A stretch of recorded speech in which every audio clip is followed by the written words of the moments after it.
is How Soon Is Now, a show where we talk about the great and not so great aspects of life and everything in between. My name is Alan, and as you can see, I don't have a guest this week. I've had a guest for the past 4 or 5 weeks, and sometimes you just want to be home alone, right, Cambridge? And this is my house. Like I mentioned before, I live here in the studio, and I just wanna relax and have a little me time. Tonight, speaking of me, I want you guys to know a little bit more about me, and that's what tonight's going to be dedicated to. First off, I'm a writer. I'm a teacher. I teach ESL to very wealthy students. I teach them how to do conversational language. In fact, today we watched How I Met Your Mother for an hour and a half, and it was great. Pretty cool that I got paid to do that. And I'm also a photographer. In fact, last week I had a gallery right here in CCTV in the Karen Aqua Center. I was part of a DSLR photography class, and it was a very extravagant affair. Some wine, some different types of cheeses, very, very classy ordeal. And I actually have video footage of me talking a little bit about my photos, so I want to play that for you guys, so check it out.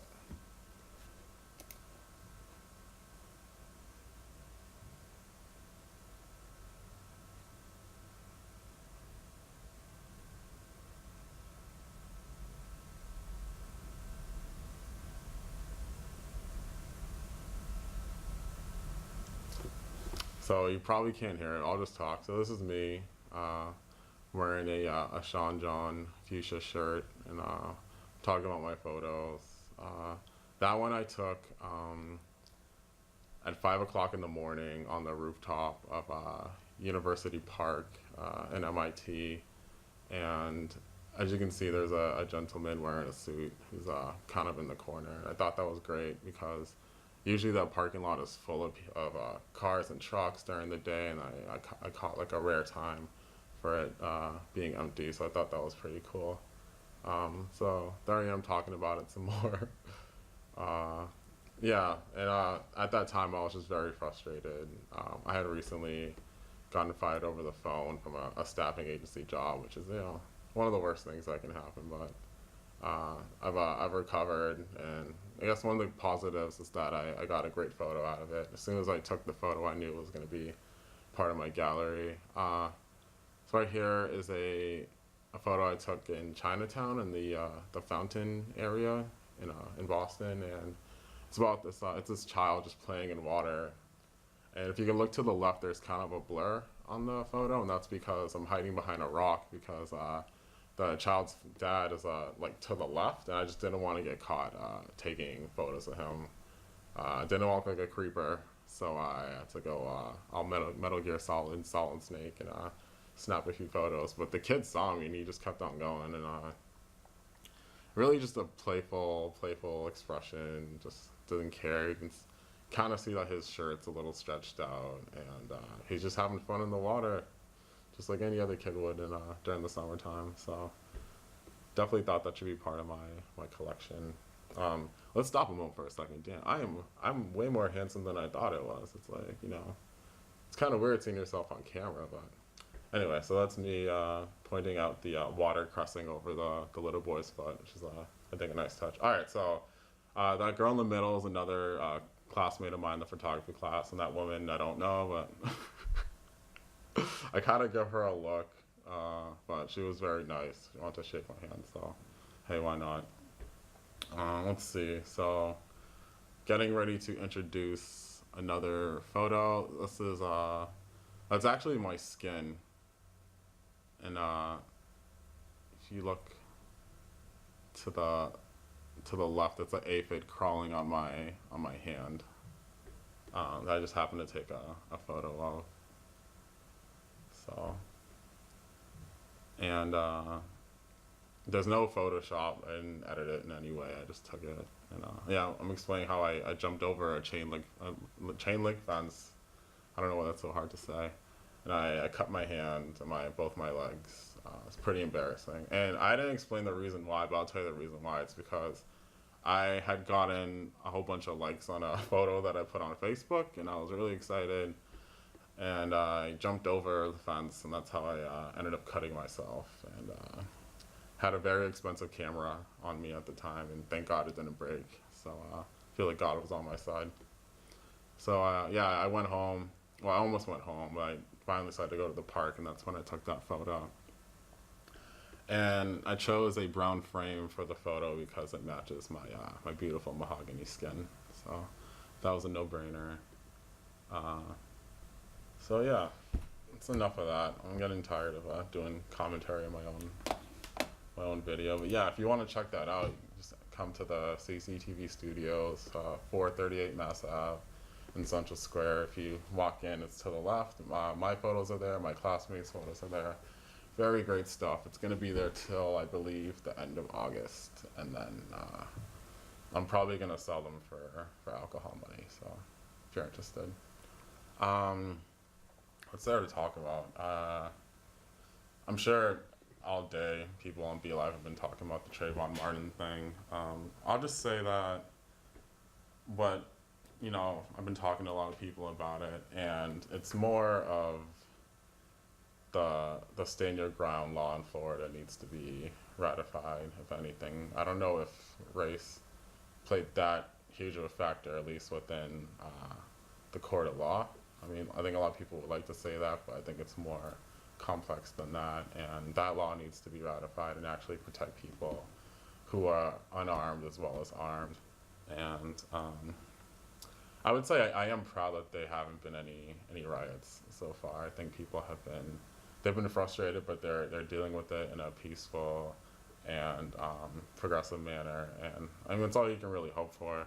I think what we learned from in 1992, the Los Angeles riots, is how when anger isn't managed correctly, how damaging that can be.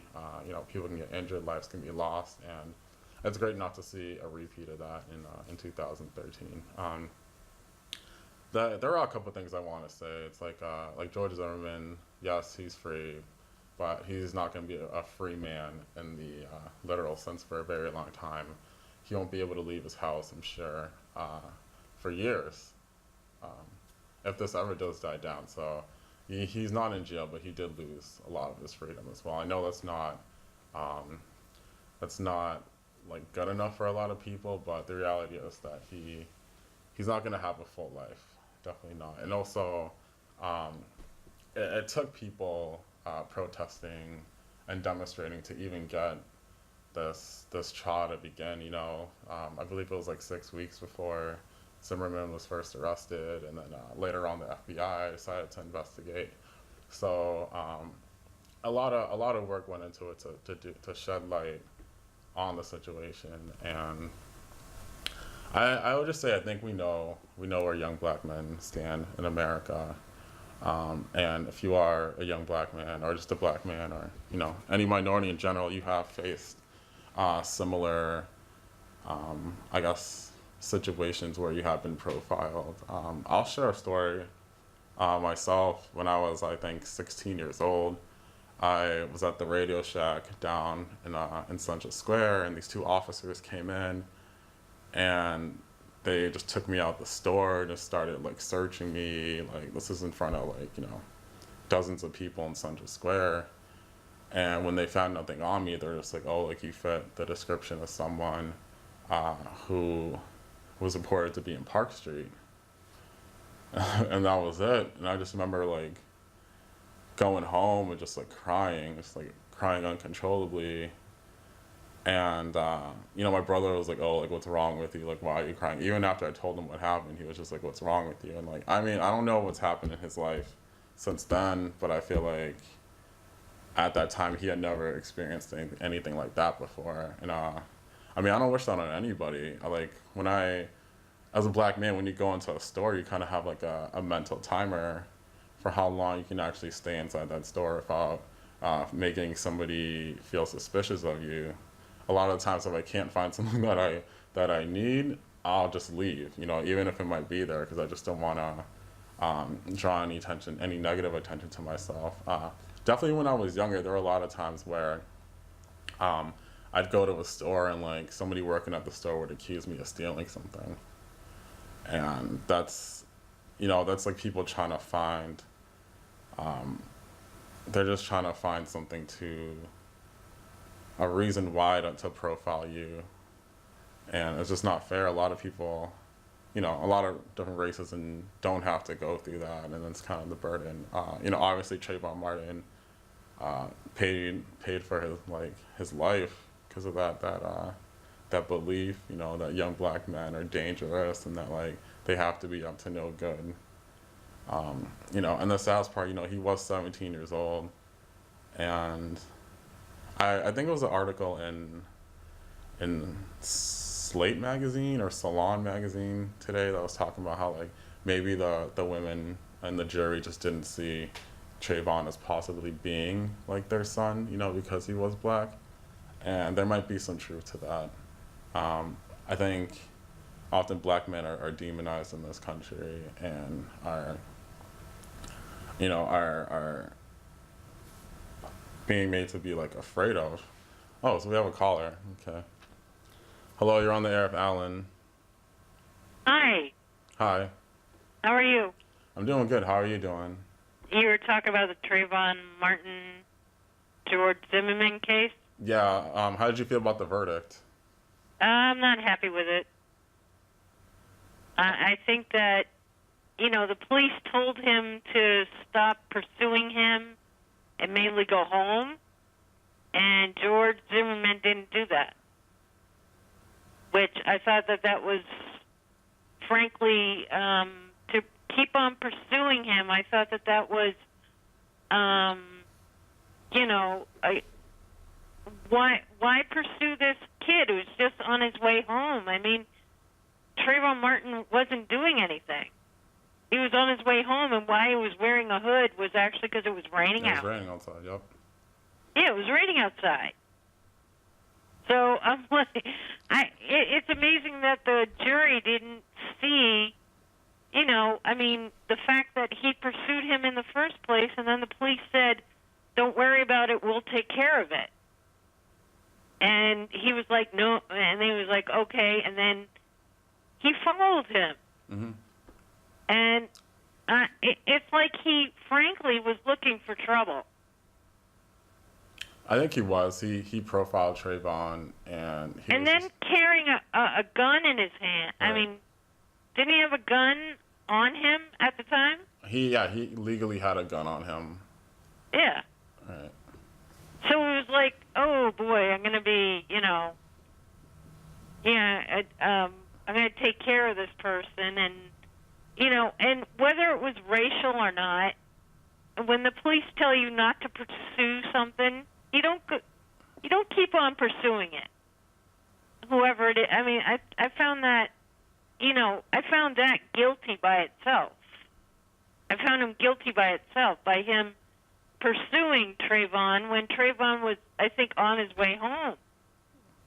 On his and way to all he had was iced tea and Skittles. That's all he had. All right, he was unarmed. He was on his way home. People make a big deal because he was in a gated town or something. Mm-hmm. So that makes him automatically suspicious because he was walking. Maybe he was meeting a friend of his or something. And then I heard, I don't know how true this is, but I heard that there were robberies around that neighborhood. But I don't think Trayvon had anything to do with that. I really don't. Even if there were robberies, it doesn't justify. No, exactly. Exactly, you're right. There's no justification for it because I think George Zimmerman was just looking for a moment. Oh well, I could take this young man out, and it amazes me that today, that in this day and age, that he got away with it. But in a way, what you were saying was also true, that he can't walk the streets because he'll probably be attacked himself. Because Right. You're absolutely right about that he can't walk around. And he kind of done that. He did that all on his own. Right. I think he's someone. And he has to live with that. I know. I think he's someone who had aspirations about being a police officer, and for whatever reason, just couldn't do it himself. So he decided to like become kind of like a neighborhood watch captain and like vicariously live through police Didn't officers. didn't he want to be a cop He though? did, yeah, he did. He had aspirations to be one. I'm glad he's not. I mean, yeah, I'm probably not really anymore. glad I he's don't not think, a cop. probably not anymore. I don't think he'll be invited Yeah. to the police academy. Yeah, I mean, I just like it amazes me that the jury just came back not guilty. It just amazes me of that because he blatantly, when people are saying, "Well, was it manslaughter? Was it third degree murder, second degree, and first degree?" Well, he carried he had a weapon on him. So, I mean, and then people say in the media, well, did he feel like his life was threatened? And I'm thinking, how big is he to Trayvon Martin? I mean, George Zimmerman is a big guy, isn't he? Yeah, he is. He probably had like maybe like 70 or 80 pounds on Trayvon. Exactly, yeah. And then they talk about the whole physical fight, and we really don't know what happened, and we only know what George Zimmerman tells us. We can't know because Trayvon Martin's not here. Right. What a huge loss that is to his family. I mean, I agree with you that these laws of stand your ground? Stand your ground. They really need to go. That's a ridiculous law. But that's all I wanted to say, and I'm saying I also wanted to say I'm enjoying your show. All right. Well, thank you for calling. You're welcome. All right, bye. Take care. All right, bye. Yeah, and, she also mentioned Trayvon's parents, and on the news last night. Sorry, this happens every now and then. On the news last night, they were saying that like Trayvon's parents were receiving death threats, and I'm just wondering who are these people who are, sending, a mother and father who've been grieving for 15 months over their dead 17-year-old son, like sending them death threats. Like that's disgusting. And I can only feel if it's because this whole trial, this whole saga has kind of struck a nerve in this country, deeper than anything really has since, at least in my lifetime. I can't remember anything like racially of this magnitude. I suppose you can say Rodney King, but there's different layers to that. But I think what's happening is that the status quo in this country is changing and will change, and people are starting to be more aware of where they stand in this country, and the more awareness, the more knowledge people have, like the more things will change socially. And as awful as the Trayvon Martin situation has been over the past year and a half, it has been a catalyst for a lot of discussion and hopefully a lot of change too. Hopefully Florida lawmakers look back and they realize this law just isn't working. It's not really protecting the right people the way law should. But yeah, the whole situation is it's unfortunate. So I guess they had a rally in front of the Cambridge City Hall earlier for Trayvon. I was by there. When I was there, not a lot of people were there, but there were still signs and stuff. And it's good to see that like this is becoming a issue nationwide that's gaining support, not just in Stanford, Florida. It's like touching a lot of people. So I think it's great. So this is my show, so I can plug whatever I want. On Wednesday night, there's going to be a eco opera titled "Paper or Plastic." It's going to be held at the Cambridge. It's going to be held in Boston Common. at noon.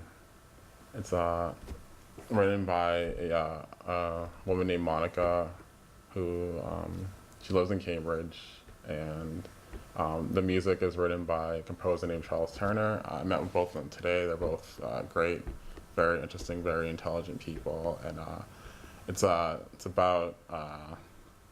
it's an opera that takes place in a co-op store, and the main characters are two customers and a cashier, and they kind of debate and discuss the merits of using paper or plastic. I went to the rehearsals last Monday just by listening to them. I don't know. I felt kind of guilty because I don't really recycle, and I don't really think that environmentally conscious. And now it's just I want to go out and get a tote bag and just buy all my groceries and never use plastic anymore, and just make all my clothes out of Pepsi cans and just do the sustainability thing. So very interesting, and also they're having another run of the opera on Thursday at the Cambridge Center for Adult Education, which is on 42 Brattle Street in Harvard Square. So I'm gonna go to that one, and you should definitely check it out. It's very interesting, and it's free. It's free to the public as well. So definitely check it out. I have some other stuff to plug. Look at this. This is the third annual field day for the Hadith Gurma Community Foundation. Hadith is the brother of my brother's friend, who pretty much lifelong friends who know them for a very long time. He passed away a few years ago, and every year they have a basketball tournament in his honor. The first half it's kids playing the tournament, and then the other half is adults. This is going to be on July 27th. It's going to be a barbecue, fundraising. They have games for kids. They have obstacle course stuff, and just a lot of great stuff. I went last year, and it was fun. I volunteered. They wouldn't allow me to play in the kids' basketball game, which is pretty annoying. I got to play one game, and I scored 20 points, so that was fun. But when they realized I was over 12, it was kind of they kicked me out. But other than that, it was really fun. I plan on going this year. Hopefully I might have some footage as well. So you can check it out. I guess if you have any questions about it. So the primary goal of the Hadith Gurma Continuity Foundation is to foster a healthy and positive environment that engages the community. And the second is to raise funds to support community work, in order to raise awareness of mental health issues and provide advocacy and support. And I'm a big supporter of funding mental health issues and research as well. So if you have any questions about this event, you can contact 617-335-5096 for more information. Very good event. I will be there for sure. What else can I talk about? I guess on a lighter note, I went to Coney Island yesterday. It's my first time. It was very fun. I went to Nathan's Hot Dogs, which obviously is the most famous hot dog stand, and I gotta say, I wasn't impressed by their hot dogs at all. I don't know what I was expecting, but I thought it'd be a lot better than that. It was just something I could have made at home. But I guess it's one of those things where it's more of the experience and not exactly the quality of the food. And this is on a different subject, but this is the beach and stuff, and they're men and women. There are just some people, who should be exercising the option to wear a shirt in public. I saw a lot of badly done tattoos and stab wounds and stretch marks, and I'm all for free body expression, but sometimes it's a little too free. I myself, I don't know, I'm kind of a shirt on the beach guy. It really depends on who's around, but I mean, to each his own. Just sometimes you have to be aware of other people and other people's vision and senses as well. All right, so my cablecaster Wayne is telling me we have 2 minutes left. So if you want to call in, definitely I would like to have a little discussion with you, whatever's on your mind. The number I think is 617-876-0055. Call in. Couple minutes left. I actually want to do this. I want to talk trash about people on my Facebook page. I've been meaning to do this for a long time. See what these jerks are saying. Have a little time. All right, I don't know how to read that.